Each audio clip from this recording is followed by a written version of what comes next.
What do they do with Cody Zeller minutes? What do they do in that spot? You stop with Cody Zeller minutes. Obviously. But what do you do instead of it? Do you just go Kevin Love at backup center? Kevin Love at the 5. That could be really bad. No, whenever Jokic is out of the game, you put Kevin Love at the 5, and when Jokic is in the game, bam, get your ass on the court. Bam's got to be in the game. Yeah. He has to be in the game for every Jokic minute. So like 44, 45 minutes for Bam the rest of the way. Whatever Jokic is playing. Yeah. As long as Bam is not in foul trouble, like Trey, like you can't. It's the NBA Finals. Yeah, you have a maximum of 5 more games. Like Trey, you can't keep playing Cody Zeller. He is atrocious out there. I mean, like you said, it's the finals. Leave it all out there, unless it's something that's really detrimental, and you hurt something else. Like they got something that they're dealing with something we don't know that they haven't released to us, and he has to sit out. You got to let him play. You got to let him play. I mean, he's licking his lips when he sees Cody Zeller out there. You know what I mean? It's just too easy. So, and it hurts them so much. So I'm looking in the situation of like, yeah, Bam, I'm just gonna have to tough it out and just try to play as many minutes as possible for them, to have the best chance to take the lead in the series.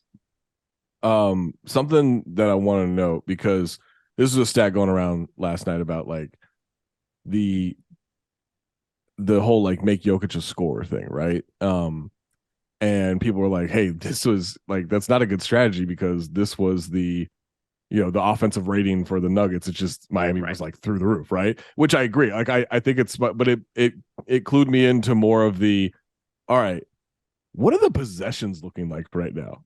Like according to Basketball Reference, we are at 88.9 possessions through the first 2 games of this series.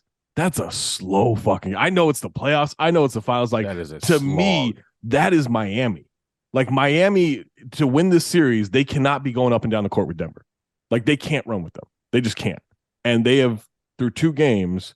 I know they got their ass kicked in the first game, but through 2 games, that is Miami Heat pace of what they want this to be. And I really think like Denver was 95 possessions a game, according to Basketball Reference, in the Lakers series, 96 against the Suns. Timberwolves doesn't matter. That wasn't really the playoffs, but this pace, like, and maybe that part of that is like Miami doesn't turn the ball over, like, and they're able to. I mean, Denver still had 18 fast break points last night, like, so they're getting, but they need to get that faster. The more possessions, the better, because they do have more talent, obviously. Yeah, big time. I mean, the trick I think for Miami is to literally just keep doing exactly what they're doing, right? Like keep generating open looks. You hope you keep making them, and then keep playing Jokic. You got to just play him one-on-one. That's it. Because every time you worry about Jokic, the guy that you leave gets a bucket. It is, I mean, that he threw a hook shot. Oh, that lob? Alley-oop. No, that was that even Aaron Gordon didn't know was coming. Yeah. And it's one of these things where they've made it so hard. This is where Miami really has made it hard. They've made it almost impossible for him to make passes where he has to, every pass has to come out of nowhere. Yeah. It was a one-handed off the bounce hook pass alley-oop. I've never seen it before. I love that, Jay, you said Love at the 5 could be bad, could be brutal. They were like -14 with Zeller in the game last night. Oh, it won't be worse. Nothing could be worse than Zeller. Don't get me wrong. I'm just saying there is no good answer there. Yeah.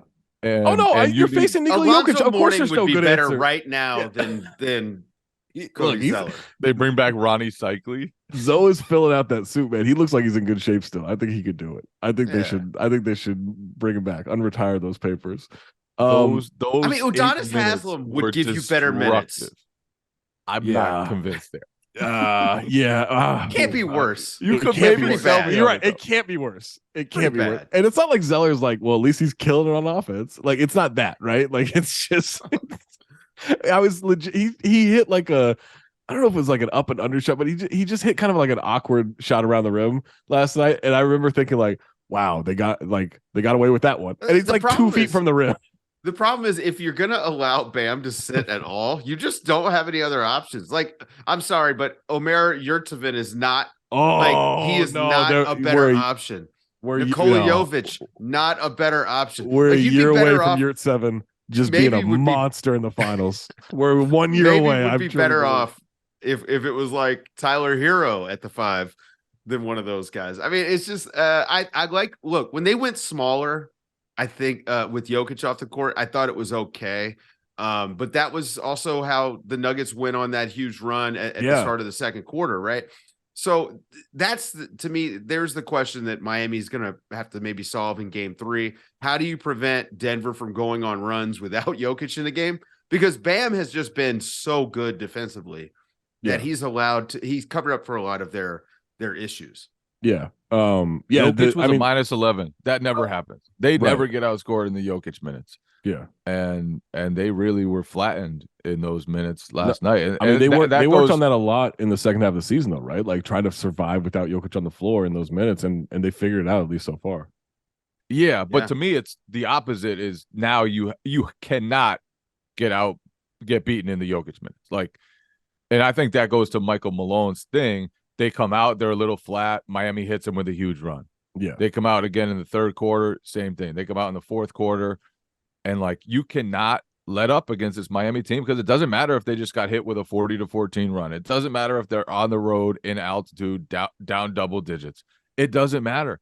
They're going to keep doing the stuff they do, and they're going to keep executing at a super high level. And if you're not tuned into what you're supposed to be doing, Duncan Robinson is going to be flashing to the rim for a backdoor cut, or Jimmy Butler is going to be one-on-one in a matchup that you don't want, and he's going to be pulling up for a shot that you don't want to give him. And the defense in the fourth quarter by Denver was just bad. I think they started pressing a little bit.